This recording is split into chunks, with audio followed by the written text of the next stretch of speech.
ko sa mga tuig sa kining formation sa seminary. Kunya, doon ako yung mga realization, nga pag-amgo, nga ingon ko, dugaya di ay sa formation jud sa pagkapari, no? All in all, kung diretso-diretso yun siguro, naa sa mga 10 to 12 years normally, no? Katuig sa college, niya kung sa religious life, dunay time sa tuig sa bitawag nga postulancy, niya gikan sa postulancy, novice, no? Novitiate, niya juniorate, professa vows, niya eskwela og theology. Basta mo abot yun ang mga napulo yun ka tuig, una pag yun ma-ordain pagkapari. Naka-realize ko, yun ko nga, anong yun anak yung good food kadugay, no? Etong bata-bata pa ko, sa seminaryo, naka-realize ko anong yun anak kadugay. Niingon ko, of course, naaman may mga kanang modular class sa seminary related sa amo ang formation kaayo. Nya realize na ako nga tinuod yun di ay nga dugay siya tungod kay kinahanglan nga ang ato ang sistema sa kinabuhi nga una nga haom siya diha sa structure sa seminary. Ang maong structure mamahimong kabahin sa seminarista. Kanang gitawag nga gikan sa external structure mamahimong kabahin sa internal structure nga gitawag. Unsa man ang mga external structure? Kanagong umata og kanang inuras gyud ba, no? Umata og alas 5 nya maglimpyo, umagpanglimpyo, mangandam sa kaugalingon aron mosimba, mag-prayer, morning prayer, mosimba, umagsimba, mamahaw, magpamahaw, lakaw na sa eskwelahan, the whole day sa eskwelahan. Pagbalik sa seminary, alas 4 sa hapon, dulag basketball o unsa ba nga sports, nya prepare na po sa kaugalingon para mag-ampo, manihapon, no? Umagpanihapon, mag-ampo na pod.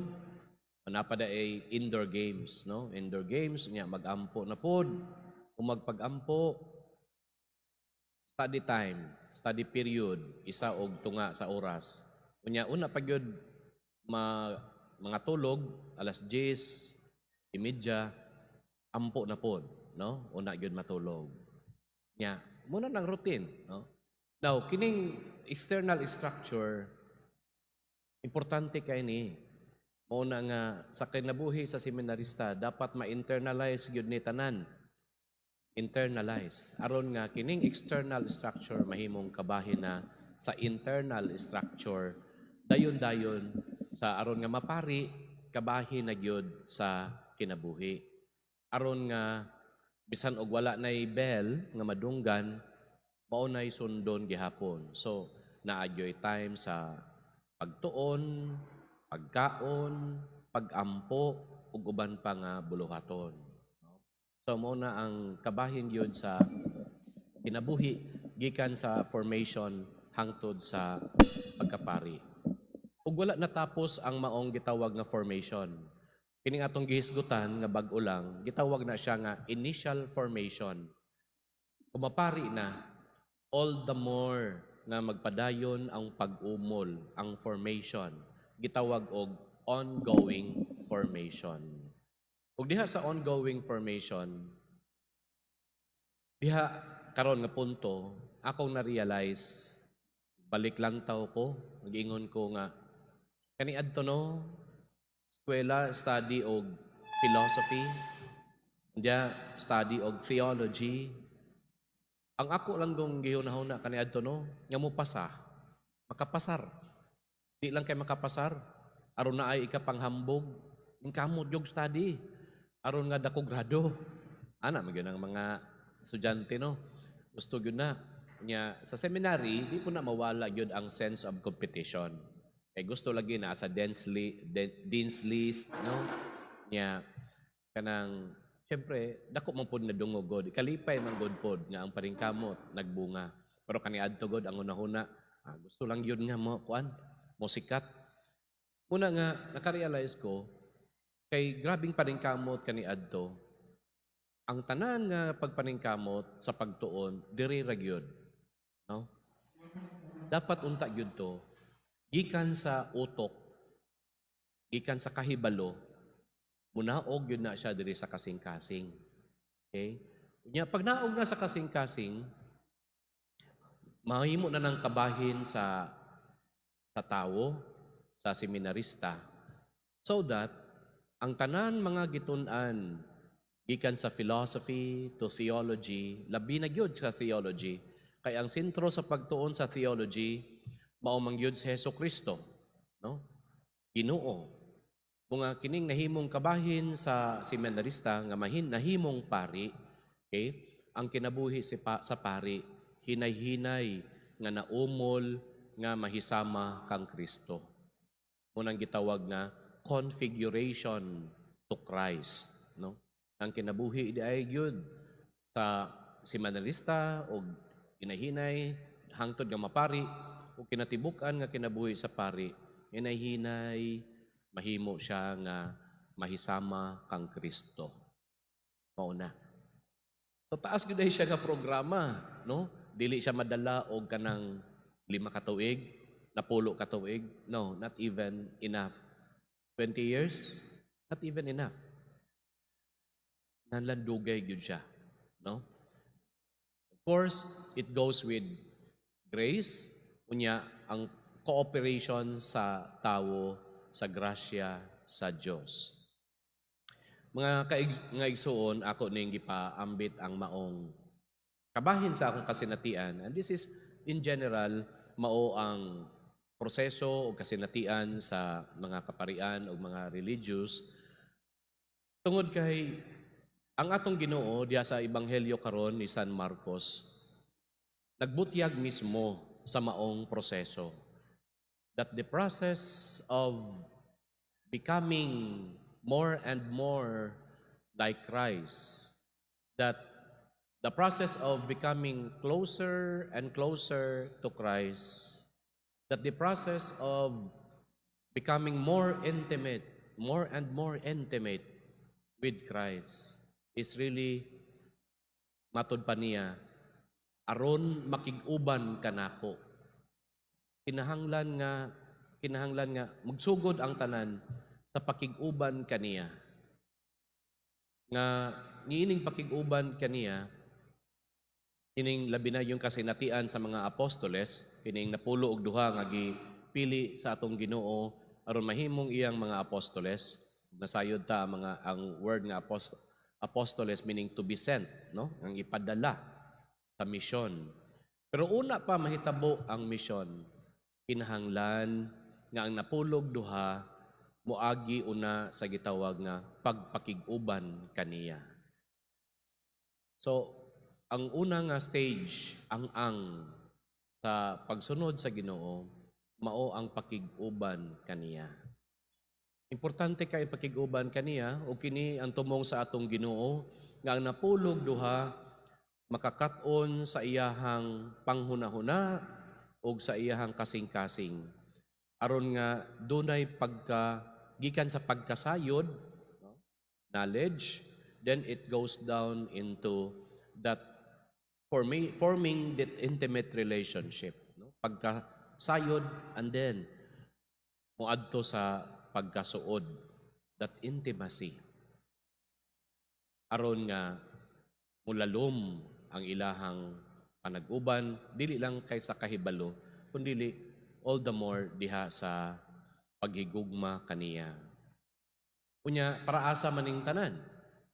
Kining tanan, magdala sa sumusunod, ngadto sa misyon. Misyon, sa pagbuhat. So, sa pagpadayon, sa pagbuhat, sa mga ginbuhaton sa atong Ginoo, karon nga wala na siya, wala na nakig-uban kanila si Jesus. So ang mga apostoles mao ang magpadayon sa mga gimbuhaton sa atong Ginoo. Pero lagi una pa ang tanan kinahanglan ang unang ang pagpakig-uban kanila. Numdum ko sa amo ang vocation director kaniadto, matud pa niya. So makita nato ang sa ato ang pag-umol, the process of our formation. First, it starts with formation, no? Pag-umol. Unya, human nga maumol na, makita na nato sa kinabuhi ang gitawag nga transformation. Gikan sa maong transformation, we are now ready to be sent to a mission. So, threefold process kung ato ang isumada ang maong kinabuhi. Mga igsuon, kining tanan nga akong gipaambit karon dili lang ni kay applicable sa mga kaparian, sa mga seminarista, sa mga religious. Dili. Alang ni kanatong tanan, no? Kita nga naningkamot nga sa hinahinay nga paagi mamahimo ang ato ang kinabuhi nga sama sa atong Ginoo. But before we can even do that, kinahanglan nga makig-uban kita kaniya. No? That intimate relationship with God through Jesus na hinahinay kita nga mahimong suod kaniya human nga kita masayod. Na kita gikan niini dili aron nga mahimo kitang isolated Christian alang lang sa atong kaugalingon. The reason why we are grace, no, gigasahan kita nga mahimong suod ya sa Ginoo aron nga gikan sa atong kinabuhi kini atong dad-on ngadto sa uban kung diin kita gipadala sa Ginoo. Matag usa ka nato. Apostoles man, gipadala man. So, kinahanglan kining duha ka bahin sa kinabuhi ang pakig-uban kang Jesus ug nga ipadala aron magwali o makabaton og gahom aron pag-abog sa yawa. These are two inseparable moments in the life of the apostles. Dili yun ni pwede nga ibulag, mag-uban yun ning duha. Indot kayo ang usa ka hulagway sa paghulagway sa usa ka pari niini, matod pa niya inseparable ning duha kining formation og mission. Ingon ni og kanang matod pa niya kung formation lang nga walay mission, mura daw og kanang atleta bitaw nga mudagan sa marathon nga may lang og practice pero dili mudagan sa marathon. So maayo siya og formation pero wala siya mission. Pero dili pod pwede nga puro na lang pod mission nga walay formation. Kay sama sa athlete pod na siya sa marathon nga midagan niapil og contest nga walay practice. Nindot kayo nga image, no? Nga tinuod, importante jud kayo sa atong kinabuhi nga sa atong hinahinay nga pagsunod sa atong pagpaningkamot sa pagsunod sa mga lakang sa atong Ginoo. Kinahanglan nga mahimo kitang suod kaniya. Nya, gikan sa pagkasuod kaniya, kini magdala ka nato sa pagbuhat sa iyang mga buluhaton. Amen.